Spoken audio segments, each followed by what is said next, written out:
আজ থেকে যুক্তরাষ্ট্রের বাজারে কার্যকর হচ্ছে বাড়তি শুল্ক হার, বাংলাদেশের জন্য যা 20%। ফলে নতুন হার অনুযায়ী গড়ে 35% শুল্ক দিয়ে পণ্য রপ্তানি করতে হবে দেশটির বাজারে। শুরুতে বাংলাদেশের উপর 37% বাড়তি শুল্ক আরোপ করে ট্রাম্প প্রশাসন। কয়েক দফা দর কষাকষি ও পণ্য আমদানির সমঝোতায় তা স্থির হয় 20%। বাংলাদেশ ছাড়া আরও 66টি দেশকে বিভিন্ন হারে বাড়তি শুল্ক দিয়ে পণ্য বিক্রি করতে হবে। এই তালিকায় রয়েছে ভারত, পাকিস্তান, শ্রীলঙ্কা, ভিয়েতনাম, ইন্দোনেশিয়া, যুক্তরাজ্য, ইউরোপীয় ইউনিয়নও। তবে চীনের সাথে আলোচনা চলমান থাকায় নতুন করে বাড়তি মাশুল গুনতে হচ্ছে না দেশটিকে। উল্লেখ্য, গেল 4 এপ্রিল হঠাৎ করে বাণিজ্য ঘাটতি কমানোর অজুহাতে বিভিন্ন দেশের উপর 50% পর্যন্ত শুল্ক বসান ট্রাম্প। পরে 2 দফায় তা 4 মাসের জন্য স্থগিত করা হয়।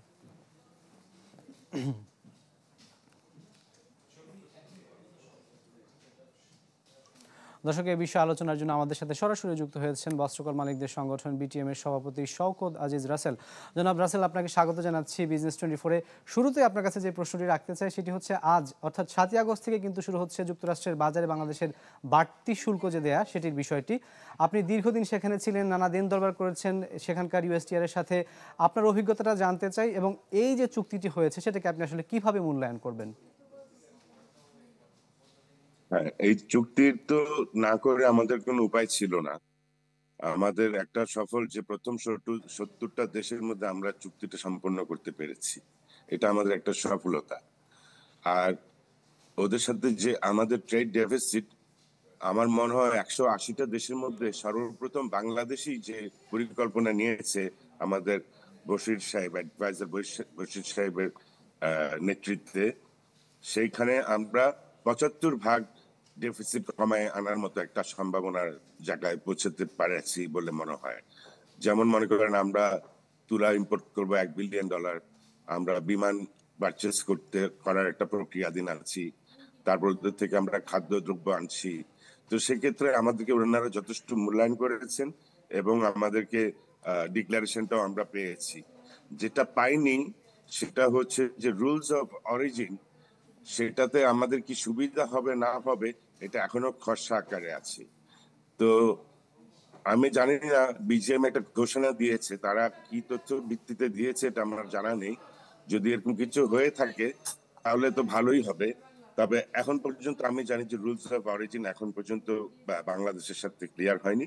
সেটার জন্য খলিল সাহেব বিদেশে আছেন, উনি নিরলস ভাবে কাজ করছেন এবং 3 সপ্তাহ পরে আমাদের আবারও হয়তো ফেরত যেতে হবে এই ব্যাপারগুলো ঠিকঠাক করবার জন্য। আমরা শুরুতে ব্যবসায়ীদের পক্ষ থেকে একটা অভিযোগ শুনছিলাম যে সরকার তাদের সাথে সঠিকভাবে আলোচনাটা করেনি। পরবর্তীতে যখন আসলে ফাইনালি থার্ড স্টেজে যে আলোচনাটাতে 20% আমাদের জন্য যে শুল্কটা নির্ধারণ করা হয়েছে, খানিকটা স্বস্তি কিন্তু তাদের মধ্যে আমরা দেখতে পেয়েছি। বর্তমান যে পরিস্থিতি সেটাকে আসলে আপনি কতটা ইতিবাচক বলে বিবেচনা করছেন? না, এটাতে আমাদের সুফল হবে, কিন্তু দেখেন আমেরিকাতে যদি তাদের নিজস্ব পণ্যের দাম বেড়ে যায় সেক্ষেত্রে কিন্তু তাদেরও ইম্পোর্ট কমে আসার একটা সম্ভাবনা আছে। যদি তাই হয়, তাদেরও তো একটা পারচেসিং পাওয়ার বা ক্যাপাসিটি আছে, তাদের ডিসপোজেবল ইনকাম যদি না বাড়ে তাহলে তাদের শেফের থেকে মাল মুভমেন্টও কমে যাবে। সেক্ষেত্রে আমাদের কিছুটা ভলিউম কমবারও সম্ভাবনা আছে।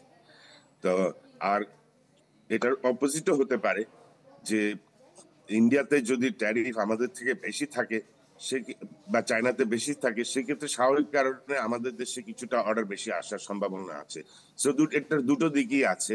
এখন অদূর ভবিষ্যতে কোনটা হবে এটা বলা খুবই জটিল এখন। তুলা আমদানি চুক্তির একটা কথা কিন্তু আমরা শুনতে পেয়েছি, অর্থাৎ আমরা কিন্তু এখন 10% কম কিন্তু যুক্তরাষ্ট্রের বাজার থেকে আমদানি করি। আপনি বলেছেন যে মাস 6 মধ্যে সেটা আসলে 25% উন্নীত করার একটা পসিবিলিটি রয়েছে। সেটাই আসলে কতটা সম্ভব বলে আপনি মনে করছেন?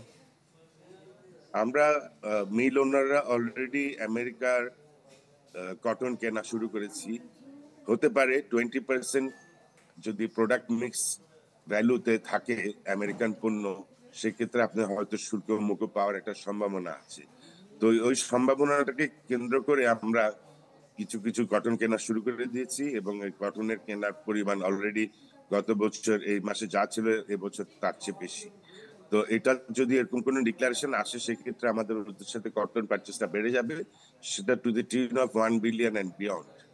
তো আমরা আশা করছি যে আমরা এই যখন ডায়ালগ করি আমরা তাদেরকে বলেছি যে দেখেন, আপনারা যে এতদিন ধরে পোশাক করেন কখনো আপনারা চিন্তা করেননি যে এটা কার তুলা দিয়ে করা হয়েছে, কিন্তু আপনারা তো তুলা গ্রো করেন। এখন আসেন আপনার একটা লেবেল তৈরি করেন যে মেড ফ্রম ইউএস কটন, আপনাদের যে প্রাইস ট্যাগ থাকবে সেখানে লেখা থাকবে মেড ফ্রম ইউএস কটন। তারা এটাকে যথেষ্ট গুরুত্ব দিয়েছে এবং তারাও যারা cotton trader, ICC, BCI, cotton USA, সবার সাথে যখন আমরা বৈঠক করি, সব আরো অনেক সংস্থা এবং ট্রেডার তারা এই এই জিনিসটাকে মানে ভালোভাবে নিয়েছে এবং তারা এটার জন্য কাজ করে অলরেডি কাজ শুরু করে দিয়েছে। আমাদের যথেষ্ট করেসপন্ডেন্স হচ্ছে। এটা হলে আমরাও তাদের কটন কিনতে পারবো, ট্রেড ডেফিসিটও কমে আসবে, আর আমার আমার মানে পরিপূরক গার্মেন্টস বিজিএমএ এটা হতে উপকৃত হবে। রুলস অফ অরিজিনের কথা আপনি খানিকক্ষণ আগেই বলছিলেন, যেটির খসড়া এখনো চূড়ান্ত হয়নি বলে আপনার কাছ থেকে আমরা শুনতে পেয়েছি। অন্যান্য দেশও কিন্তু এই বিষয়টি নিয়ে জোর প্রচেষ্টা চালাচ্ছে, অনেক দূর তাদের আলোচনা কিন্তু এগিয়ে গেছে। আমরা কি কতটা পিছিয়ে আছি বলে আপনি মনে করছেন এই জায়গাটাতে? আমরা এই সুবিধাটা নিতে পারি কিনা সামনের দিনে? হ্যাঁ, এটা তো আমাদের একটা বিশাল একটা সুযোগ, এটা আমাদের নিতেই হবে। এখন আমরা এটা নিয়ে নিরলস ভাবে কাজ করছি। আমি মনে করি এরপরে এখন আমাদেরটা আমরা অ্যাজ আ বিটিএমএ, কারণ যেহেতু আমরা কটন পারচেস করি $4 বিলিয়ন, আমাদের যাওয়াটা যথাযথ ছিল। আগামীতে হয়তো বিজিএমইও আমাদের সাথে গেলে হয়তো ভালো হবে। তো আমিও বিজিএমএ প্রেসিডেন্টের সাথে বৈঠক করব যে আমরা জোরালো ভাবে কিভাবে বলতে পারি যে রুলস অফ অরিজিনে যদি তোমার কটন থাকে, আমাকে ডিউটি ফ্রি অ্যাক্সেস দাও, preferential access to your country, duty free access to your country. তো সেটার একটা সম্ভাবনাময় জায়গা আছে। এখন পর্যন্ত কেউ পায়নি এরকম তুলার এগেনস্টে। তো আমরাও আমার জানা মতো পাইনি আর কি। যদি আমরা হয়ে থাকে সেটা আমার জানা নেই। আমরা দেখেছি যে ভারতের উপর আরো 25% শুল্ক কিন্তু বৃদ্ধি করেছেন। সব মিলিয়ে এখন প্রায় 50% শুল্ক কিন্তু ভারতের উপর রয়েছে।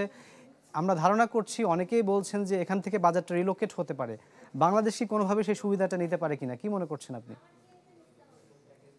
স্বাভাবিকভাবেই আমরা সুযোগটা পাবো, কিন্তু এটা তো এখন যেটা ভারতের সাথে দর কষাকষি চলছে, এটা আমি মনে করি এই যে সাময়িক, এটার অনেক পরিবর্তন হওয়ার সুযোগ আছে। আমি অতি উৎসাহিত হব না, কারণ ভারত নেগোসিয়েশনে আমাদের থেকে অনেক বেশি আহ, মানে আহ, আহ, মানে ওরা পারে আমাদের থেকে ভালো নেগোসিয়েশন করতে।